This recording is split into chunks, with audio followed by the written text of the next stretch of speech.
Hello and good day. Welcome to our video channel, God's Promises.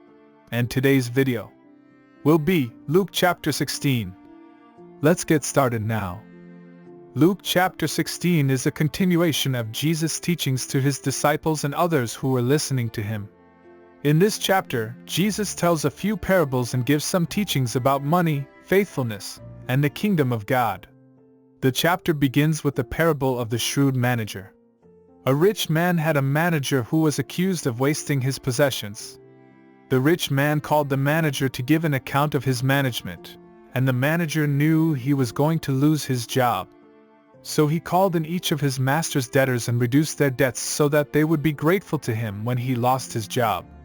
The master commended the manager for his shrewdness, and Jesus used this story to teach that people should use their wealth to make friends for themselves, so that when their wealth fails, they will be welcomed into eternal dwellings.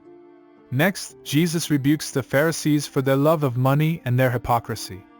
He tells them that they cannot serve both God and money, and that what is highly valued among men is detestable in God's sight.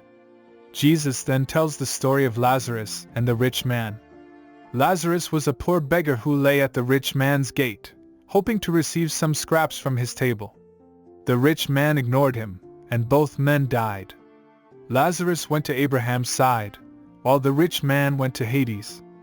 The rich man begged Abraham to send Lazarus to dip the tip of his finger in water and cool his tongue, but Abraham told him that there was a great chasm between them that could not be crossed.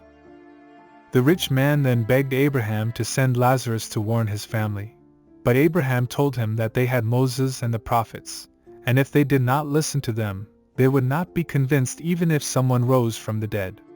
Finally, Jesus teaches about faithfulness in small matters leading to faithfulness in large matters.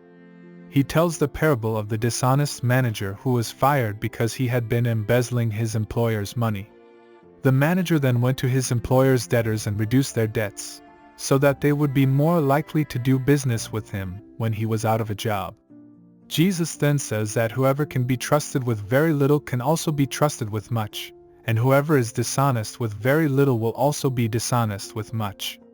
He also teaches that no one can serve two masters, either he will hate the one and love the other, or he will be devoted to the one and despise the other. The teaching application of Luke chapter 16 is multifaceted. The parable of the shrewd manager teaches us to use our resources wisely and to make friends for ourselves who will welcome us into eternal dwellings. This is a reminder that our wealth is not an end in itself, but a tool that can be used for good or evil. Jesus' rebuke of the Pharisees for their love of money and hypocrisy reminds us that we cannot serve both God and money, and that we must be careful not to fall into the trap of valuing what is detestable in God's sight. The story of Lazarus and the rich man teaches us about the importance of showing mercy to the poor and marginalized, and the consequences of ignoring their plight. It also teaches us that we have ample warnings and teachings in the Bible about how to live, and if we choose to ignore them, we cannot blame our lack of belief or disobedience on a lack of information. In conclusion, the parable of the dishonest manager in Luke 16 verses 1 to 13 is a challenging one, but it ultimately teaches us important lessons about stewardship and relationships. As Christians, we must be shrewd and wise in our use of resources, but we must also prioritize integrity and honesty in all of our dealings. And we must always be investing in relationships, recognizing that they are a valuable resource that can help us to better serve God and others. Thank you for visiting us today. Please share with us your favorite Bible chapter below in the comments section. Don't forget to like and subscribe. It really does help our channel grow. Looking forward to see you back here for our next video. Always take good care.